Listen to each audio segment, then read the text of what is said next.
অবস্থার কথা খুব কিছু নেই, কারণ উনি নিজেই এই সম্পর্কে লিখে গেছেন। আর পরবর্তীকালে যেখান থেকে মোটামুটি খুব গুরুত্বপূর্ণ অংশ শুরু হচ্ছে সেটা হচ্ছে ডক্টর দাসের মধ্য বয়স থেকে, যখন তিনি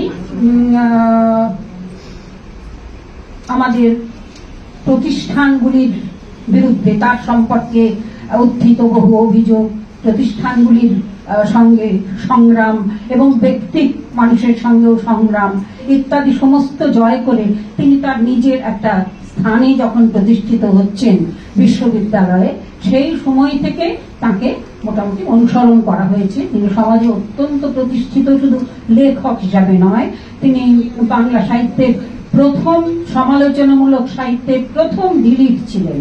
কাজেই এখন তো অনেক ডিলিট বেরোচ্ছে, কিন্তু তিনি ছিলেন সর্বপ্রথম।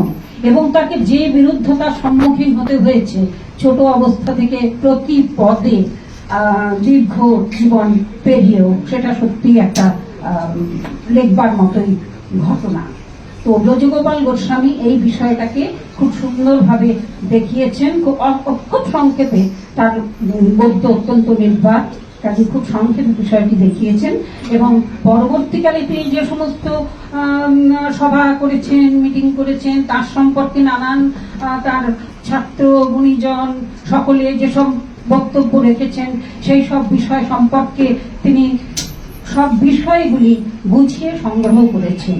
তার সংগ্রহ করবার যে ক্ষমতা বলা যেতেই পারে, খুব অতিশয়োক্তি মনে হবে না যে তিনি ডক্টর দাসের তথ্য সমূহের ভান্ডারী বলা যেতেই পারে, এবং সেগুলির সঠিক ব্যবহারও তিনি করেছেন।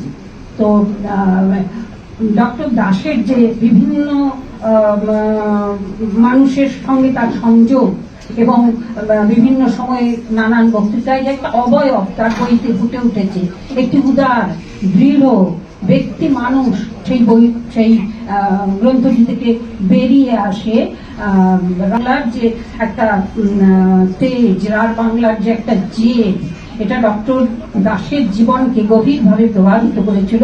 সেই সঙ্গে ছিল তার সমাজ সচেতন সত্তা, দরিদ্র নিম্নবিত্ত অসহায় মানুষের প্রতি তার যে সহানুভূতি, সমস্ত সংকীর্ণতা ছাড়িয়ে রাজনৈতিক সমস্ত সংকীর্ণতার ঊর্ধ্বে নিজের যে বক্তব্য, বলিষ্ঠভাবে সেটাকে প্রকাশ করা, কোনো দিনই তিনি প্রকাশ করতে ভয় পাননি।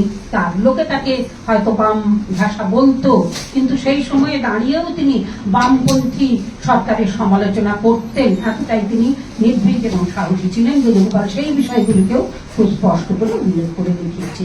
এবার আমি ব্রজগোপাল সম্পর্কে দু একটি কথা বলি।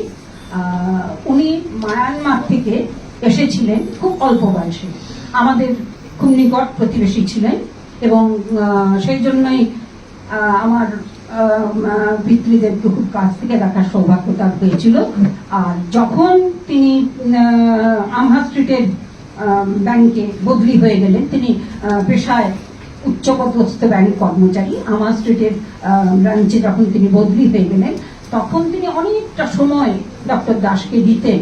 প্রকৃতপক্ষে তিনি এবং আরেকটি ভদ্রলোক প্রকাশ চক্রবর্তী, যিনি ডক্টর দাসকে বাবাই বলতেন এবং বাবার মতন দেখতেন, এরা দুজনে বলা যেতে পারে তার প্রধান অবলম্বন হয়ে উঠেছেন, যাকে লাঠিও বলা যেতে পারে বললে।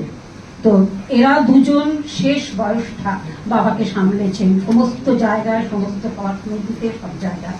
এর আগে প্রকাশিত আমার বাবা সম্পর্কে যে বইটা, পথের ছায়াছবিতে অধ্যাপক ক্ষুদিরাম দাস, মোটামুটি ব্রজগোপাল তার উদ্যোক্তা ছিল। তিনি বিজ্ঞানের ছাত্র, কিন্তু তার গদ্য অত্যন্ত বলিষ্ঠ এবং নির্ভর। আর যেহেতু বিজ্ঞানের ছাত্র, সেই জন্য তথ্য নির্ভরতাও তার গ্রন্থের একটা বড় অংশ। তিনি বইটা যে লিখেছেন অত্যন্ত ঝরঝরে বাংলায়, যেটা আয়ত্ত তিনি নিজেই করেছেন, কারণ তিনি খুব বেশি বাংলা বই পড়ার, লেখার ইত্যাদি মতন অবস্থায় ছিলেন না, কিন্তু পরবর্তীকালে তিনি এই দক্ষতা অর্জন করেছেন। এবং বইটা দেখলেই আপনারা বুঝতে পারবেন যে এ কত সংক্ষিপ্ত অবয়বে কত কথা, কত ন্যূনতম কথাকে প্রকাশ করা যায়। তো এই গ্রন্থটি বাস্তবিক একটি তথ্যনিষ্ঠ গ্রন্থ, যা থেকে পরবর্তীকালে ডক্টর দাস সম্পর্কে যদি কেউ গবেষণা করতে ইচ্ছা করেন, তিনি অনেক কিছুই গবেষণা করতে পারবেন। ওই আমার স্ট্রিট অঞ্চলে থাকার সময়ে এবং ওই আমাদের টেমার লেনের বাসায় যে দীর্ঘ সময় তিনি অতিবাহিত করতেন, ওই সময়টিকে বেজমকাল নষ্ট করেননি। তিনি তথ্য সংগ্রহ করেছেন এবং সেগুলি সযত্নে সংগ্রহ করেছেন, সযত্নে রেখেছেন। আমরা যেটা পারিনি অথবা করিনি, উনি সেটা করেছেন। সেই জন্য শুধুমাত্র কৃতজ্ঞতা প্রকাশ করে তার প্রতি আমাদের যে আমাদের ঋণ, সেটা শোধ হয় না। তিনি আরো অনেক বড় কাজ আমাদের পরিবারের জন্য তিনি করেছেন এবং তার অত্যন্ত শ্রদ্ধেয় ডক্টর দাস সম্পর্কে করেছেন। একটা কথা বলে আমি শেষ করি। আমার বাবার তখন বেশ বয়স হয়ে গেছে, সবসময় মানুষ চিনতে পারেন না। তো সেই সময় একদিন আমার বোন রূপমঞ্জলি বাবার কাছে গেছে এবং জিজ্ঞেস করছে, আমাকে চিনতে পারছো, আমাকে চিনতে পারছো? উনি খুব বিরক্ত হয়ে, খানিক বলবার পরে খুব বিরক্ত হয়ে উত্তর দিয়েছিলেন যে হ্যাঁ হ্যাঁ, ব্রজগোপালের স্ত্রী, চিনতে পারবো না কেন?